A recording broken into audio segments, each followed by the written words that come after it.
Hi everyone, and in this episode we're going to talk about poorly designed hairlines and potentially how we can manage that.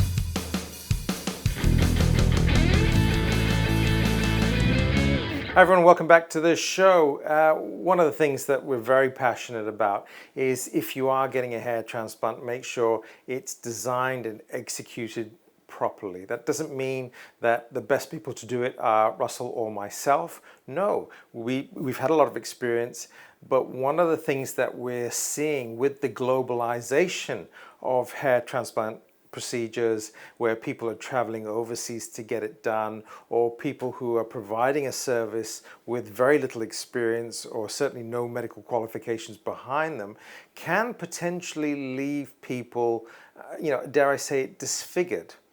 And I want to show an example of someone who came into the clinic just a few days ago. I'm very grateful for him for allowing me to show this video online as a testament to how horrific things can be, for some people, and potentially strategies that we can use to try and correct these.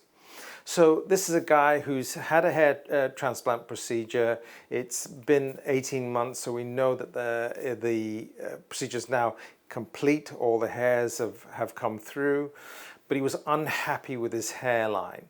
There was a bit of patchiness on the left side, which I haven't shown in this video. But what I want you to see is how this hairline is designed incorrectly.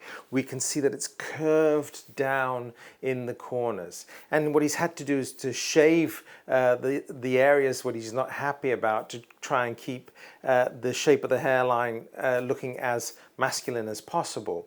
But because of that, he's also had to let the top of his hair grow to almost cover these areas. And so we know that guys, as we age, as we mature hairline generally has a sort of a winged appearance to it, where this midpoint is the low point and the hairline should to some degree curve up and then come back down.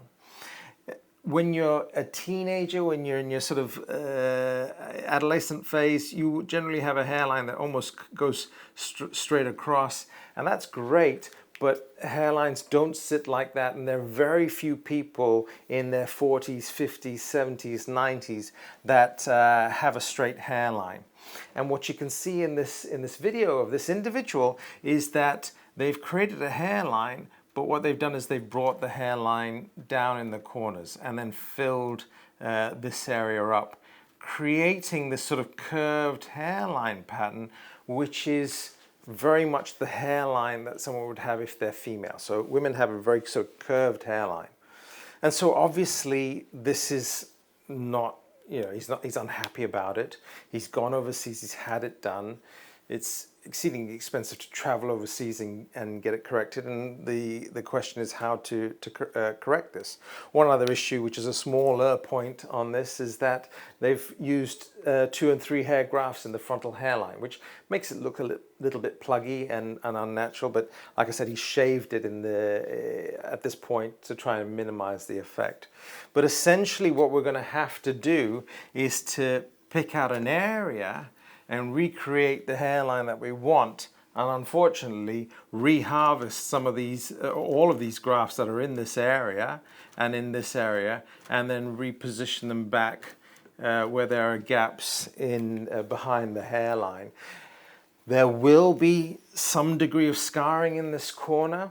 Sometimes it's harder to get the entire follicular unit out, so there may be some residual hairs that will have to come back on a second pass, but we want to try and use the smallest punch possible to try and minimize the scarring but remove all the grafts as effectively as we can. And this gentleman in particular has very thick, coarse hair, so we're going to have to do that as best we can. There may be a potential that we're going to have to come back in a year's time. If there are any sort of residual hairs, remove those as well. But we don't have much choice because we can't leave him with a feminine looking hairline. So we have to correct that as best as possible, leave him with a natural looking hairline. Hopefully the scarring will be minimal, and then he can return to being able to style his hair the way he wants to and the way he always intended to.